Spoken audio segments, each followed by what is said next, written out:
If you're over 50, watch this video before you exaggerate on your resume. Now, I know that there's a lot of pressure to embellish on your resume, especially if you're older and you may be getting a little bit desperate for a job, but lying about your qualifications can be disastrous. But you're not alone. About 78% of adults who've applied for or received a job offer in the last 6 months, why they admit they did or they would consider lying on their resume. And that's according to survey findings from Checkster. They're a reference checking company. But regardless, it's a disturbing situation because the risks and the consequences of getting caught are so high, especially for older folks who statistics show spend a lot more time looking for a job than younger folks. So if you get a job, why risk being fired? Well, I'm going to tell you, you can avoid exaggerating your resume and you can still present yourself as an outstanding candidate. In this video, I'm going to share with you 11 what I call alternative strategies for making your experience and your education sound as impressive as possible without stretching the truth. And that's all up next right here on Over 50 TV.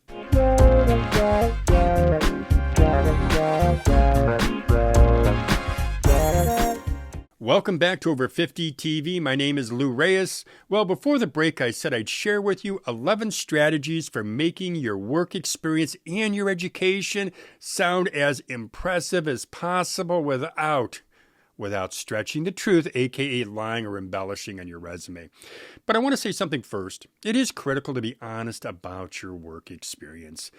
Something that you can do, a tip I have, is to seek help from a career coach or maybe some other HR professional. Now, if you're having trouble attracting a job offer, if you feel like you need to market yourself more effectively, I can think of nobody better than to have a career coach or even a resume writing service in your corner. But look for somebody who's got experience in human resources because that person can help you deal with your weaknesses and they'll help you to showcase your strengths. As most of you know, Jork McLean's a regular here on Over 50 TV. Jork's a former HR manager and HR director with over 2 decades of experience, and that includes a stint as the HR manager for the NBA's Phoenix Suns. High-level stuff, to be sure. Now, I invite you to submit your HR questions. You can do that via email. And also, I'll say this, during one of our weekly shows, I'm going to ask Jork to share his experience and his insight and answer your question. Now, our channel also features Gerard Leroux. Gerard's a top international career coach and former corporate headhunter. Gerard, he makes semi-regular appearances on our channel about every other week or 2 or 3 times a month.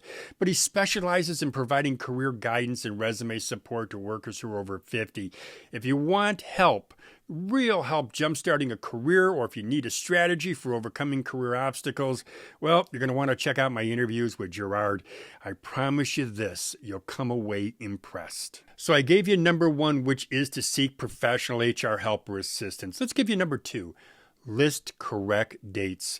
Don't try to hide or change dates of employment that are a few decades old because you're fearful they'll eliminate you from contention. You never know if those dates and your work experience, no matter how old it can be, you never know if it's going to be a positive. Besides the truth, yet it always comes out. Another thing, don't try to fill in gaps in employment history. Gaps are common these days, especially with coronavirus-induced layoffs and shutdowns, so please don't be afraid to be honest with your interviewer about your employment gaps. Now, something that I suggest is to let the interviewer know how you used your downtime productively with contract work or volunteering. And you can cite an example of an accomplishment that you're proud of, like, hey, I volunteered for 30 days in a row. Or you could say something like, yeah, I used Upwork to do freelance work for clients around the world. Don't be afraid. Please don't be afraid to list correct dates on your resume. Number 3, state your job title correctly. You know, some people operate at a higher level than their job title suggests. In case that describes your work experience, why put your official title on your resume, but also back it up with some additional details about what you actually did. I suggest a short, succinct list of your responsibilities because that's going to illustrate a job title that may not be exactly clear. Like, for example, a job title I've seen is the title of food handler. I mean, what does that title really say other than that you handled food?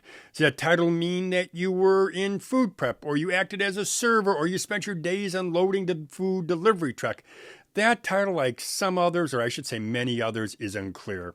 It's certainly one of the most ambiguous job titles out there. If you have an ambiguous job title, please make sure your job title is absolutely clear to the person who's reading your resume, and sometimes that means adding a little bit of detail. Number 4, describe your role accurately.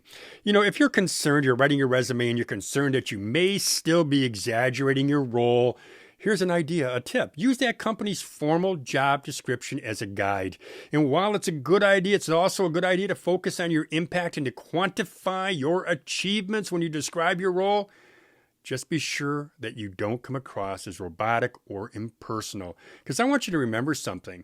The communication skills and the confidence level that you've honed over decades of work experience, those are some of your greatest assets. So let those assets come out in your resume.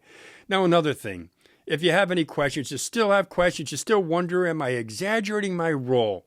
Well, go back to what we suggested and I think it was in number 1, which is get a second or a third opinion from somebody you trust, a friend, a relative, or maybe an HR professional. Number 5, assess your skills honestly.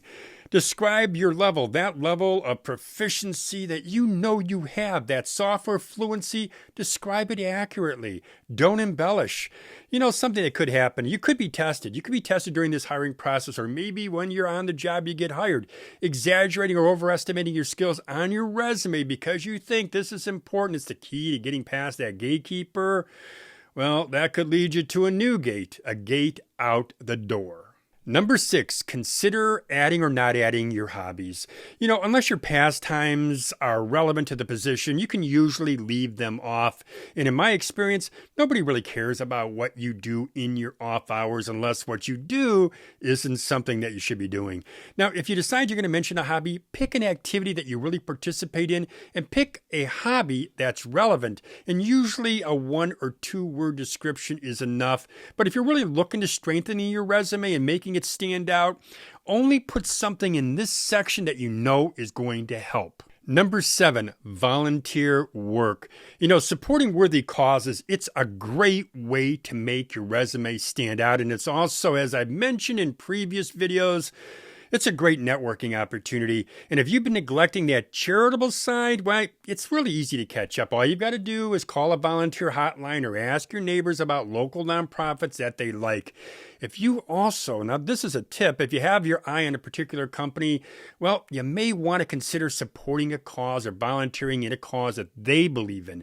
And I don't know anything that can put you in better stead with a potential future coworker or co-workers than sharing a passion for the same cause that they have a passion for.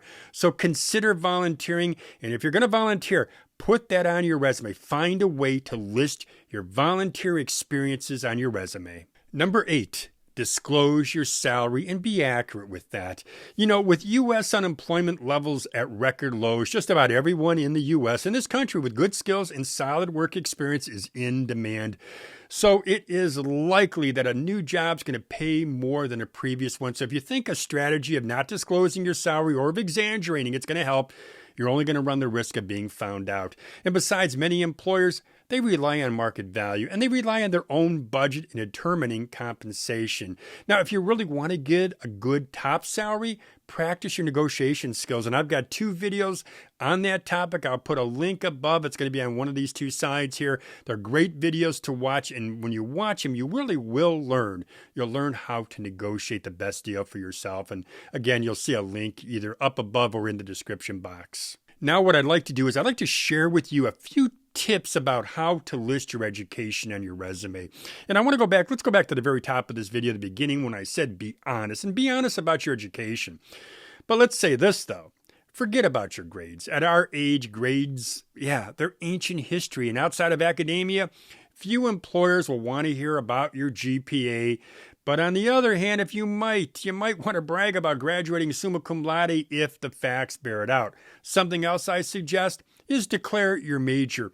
Now, even if that job ad specifies a different major than yours, it's not a reason to be distraught or to cross that company off your list. Most companies are flexible about such things because experience and skills, as I've said previously, they carry more weight, and it's likely that you've got decades of both. Another thing, complete your degree. Claiming fictitious degrees that can be hazardous to your career. And regardless of your age, if you need additional credentials to advance, consider going back to school or taking additional courses at a local university, or just go online and take the course. I believe taking those courses reflects well on an older person who's gone back to school to add to the credentials because it shows ambition, it shows drive, and it also shows that you're willing to do whatever it takes to further your career. And it says you're willing. Or I should say, it says you're not willing to sit on the sideline. You're somebody that I know I would hire if I was in the market. I want to summarize this video by saying this. Honesty is the safer policy when it comes to applying for a job. So, design a resume. Design a resume that will help you to sell yourself, and then double check the contents to ensure that you're painting an accurate picture of your background and an accurate picture of your potential. Now, if you need help, there are plenty of professionals, plenty of resources out there here on YouTube. You can also contact us. And if we can help you, I guarantee you that we'll try to help you to find someone who can. Well, that's all I got for you today, folks. I want to thank you for watching this video here on Over 50 TV.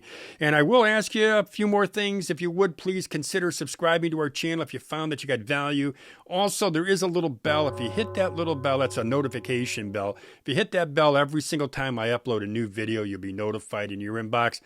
But don't forget, if you can help it, please don't forget to hit that thumbs up button, because that lets me know that you enjoyed watching our video. Well, as I always say, have a great day, everybody.